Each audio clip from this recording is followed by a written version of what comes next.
जय श्री कृष्णा दोस्तों। हर हर महादेव। कैसे हैं आप सब? स्वस्थ और सुरक्षित होंगे।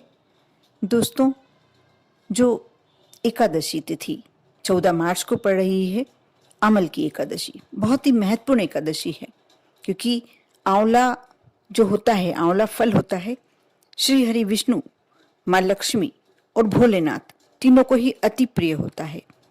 एकादशी प्रारंभ हो रही है 13 मार्च सुबह 10:21 से और एकातिथि का समापन हो रहा है 14 मार्च दोपहर 12:05 से तक। लेकिन आपको व्रत, यदि व्रत करते हैं आप, तो 14 मार्च को ही रखना है। पूजन या जो भी आप यह उपाय मैं बताने जा रही हूँ, बहुत ही उत्तम उपाय है। यदि आप धन की प्राप्ति चाहते हैं, धन की कामना करते हैं, तो आपके लिए बहुत ही अच्छा उपाय है ये। क्योंकि ऐसा नहीं कि आप लालची हैं इसलिए इस वीडियो को देख रहे हैं, और ऐसा भी नहीं कि मैं लालची हूं, मैं आपको लालच में लाकर यह वीडियो बना रही हूं। धन सभी चाहते हैं। धन ऐसा ही नहीं, धन हमारे परिवार का भरण पोषण भी करता है। और यदि आपके पास धन है, लक्ष्मी है, तो आप दान भी कर सकते हैं, पुण्य भी कर सकते हैं, धर्म भी कर सकते हैं, किसी जरूरतमंद की सेवा भी कर सकते हैं। किसी जानवर जैसे गाय, पक्षी, पशु पक्षी, जिसको भी आप यदि उनका पेट भरना चाहते हैं, तो आपको इसके लिए, सब चीज़ों के लिए आपको धन की आवश्यकता होगी। आप कोई भी कार्य के लिए बिना धन आपसे वो कार्य कर ही नहीं सकते हैं। इसलिए धन होना बहुत जरूरी है। और धन प्राप्ति के लिए हम यदि उपाय करते हैं तो कोई गलत नहीं करते, साथ में हमको प्रयास अवश्य करना होगा। आप बिना कार्य तो कुछ नहीं मिल सकता, लेकिन कार्य के साथ साथ आप यदि उपाय भी करते हैं, कार्य में पूरी मेहनत के बाद भी आपको फल प्राप्त नहीं हो पाता, तो आप छोटे छोटे उपाय करते हैं तो क्या बुरा है। हम ईश्वर को ही मना रहे हैं, ईश्वर की शरण में ही जा रहे हैं। इस बहाने हम ईश्वर से और नजदीक होते जा रहे हैं। अमल की एकादशी का व्रत रखने से विष्णु भगवान प्रसन्न होते हैं, माँ लक्ष्मी प्रसन्न होती हैं। यदि आप व्रत रख रहे हैं तो आपको प्रतिमा के सामने, आप अपने समक्ष भगवान विष्णु की प्रतिमा रखें, या फोटो हो तो फोटो भी लगी हुई हो, उनके समक्ष भी बैठ के कार्य कर सकते हैं। हाथ में तिल, कुश, सिक्का और जल लेकर संकल्प करें कि हे भगवान विष्णु, हे श्री हरि, मैं आपकी प्रसन्नता एवं मोक्ष की कामना से अमल की एकादशी का व्रत रख रहा हूँ। मेरा ये व्रत सफलतापूर्वक पूरा हो, इसके लिए श्री हरि मुझे अपनी शरण में रखें। कहते हैं, जो अमल की एकादशी का व्रत रखता है उसे अवश्य मोक्ष की प्राप्ति होती है। आपको अमल की एकादशी के दिन आंवले के वृक्ष की पूजन अवश्य करना चाहिए। इसके लिए सबसे पहले वृक्ष के चारों ओर की जमीन को साफ करें। साफ करने के बाद यदि कर सकते हैं तो गाय के गोबर से उस जगह को पवित्र कर दें। यदि गोबर से नहीं कर सकते हैं, आपके पास गोमूत्र है, तो उसका भी छिड़काव कर सकते हैं।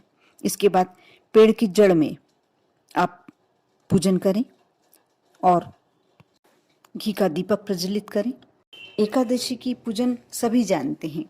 मैं इस वीडियो में आपको ज़्यादा विस्तार से एकादशी की पूजन के लिए नहीं बताने वाली हूँ, लेकिन जो अमल की एकादशी होती है, इस दिन यदि आप स्नान के समय थोड़ा सा आंवला अपने जल में डाल लेते हैं या उसका उपटन लगाते हैं, तो यदि आपको आंवला नहीं मिल पाए तो उसके यदि पत्ते मिलते हैं वो भी डाल सकते हैं आप।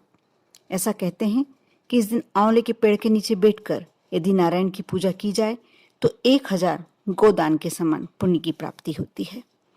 और अब मैं जो महा उपाय, आज का महा उपाय बताने जा रही हूँ, इसे आप अवश्य शुरू से अंत तक ध्यान से सुने और अवश्य करें, क्योंकि बहुत ही आंवला वैसे भी श्री हरि का प्रिय फल होता है। और कहते हैं कि आंवला और लक्ष्मी एक तरह से एक दूसरे के पूरक हैं।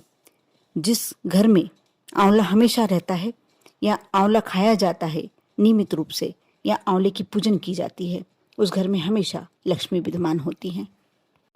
आंवल एकादशी जिस दिन पड़ रही है 14 मार्च को, उस दिन सोमवार भी है, तो आप यह उपाय भोलेनाथ के मंदिर में ही करेंगे, क्योंकि भोलेनाथ के लिए जो हम पूजन अर्चन करते हैं वह बहुत ही जल्दी फलदायी हो जाती है, बहुत ही जल्दी आप उसका फल प्राप्त कर सकते हैं।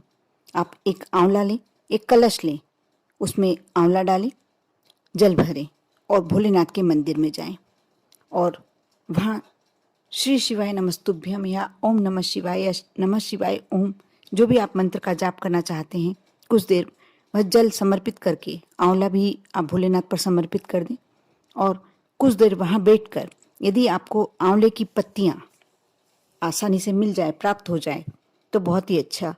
भोलेनाथ के मंदिर में बह भी ले जाए और उसे भोलेनाथ को समर्पित करें। कुछ देर वहाँ बैठ के विनती करें और कुछ देर बाद वह आंवला उठाकर आप नंदी बाबा के चरणों में, जो पैर उनका उठा हुआ है उस चरण के नीचे आप रखें और वहाँ अपनी विनती नंदी बाबा के कान में कहें। आप इतना करके शिवालय के जो बाहर थोड़ी देर बैठें और वह आंवला उठाकर जो नंदी बाबा के चरणों में आपने रखा था, वह आप उस आंवले को उठाकर घर ले आएं।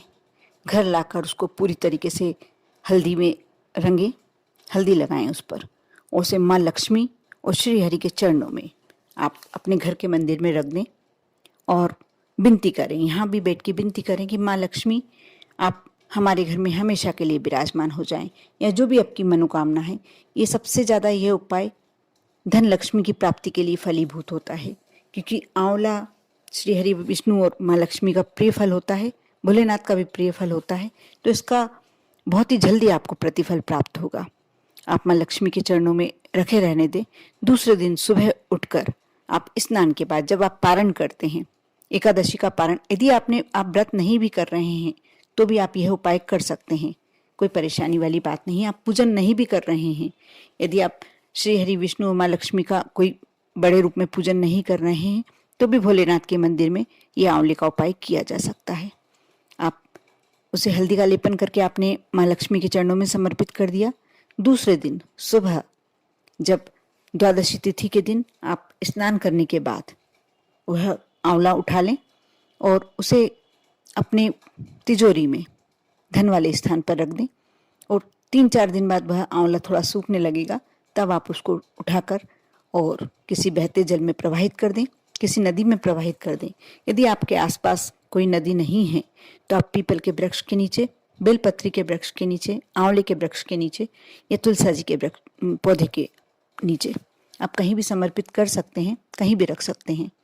आप यह उपाय अवश्य करें, क्योंकि आंवले को आप ज़्यादा समय तक नहीं रख सकते, लेकिन जो हल्दी की खुशबू और आंवला मिश्रित रूप से आपकी तिजोरी में एक खुशबू दे जाएगा, एक माँ लक्ष्मी का आशीर्वाद दे जाएगा, वह हमेशा हमेशा के लिए आपके यहाँ लक्ष्मी का भंडार हमेशा भर कर रखेगा। आप कर देखें, श्रद्धा और भक्ति के साथ, श्रद्धा और विश्वास के साथ आप पर और आपके पूरे परिवार पर श्री हरि विष्णु, भगवान भोलेनाथ और माँ लक्ष्मी की कृपा यूं ही बनी रहे। ओम नमः शिवाय।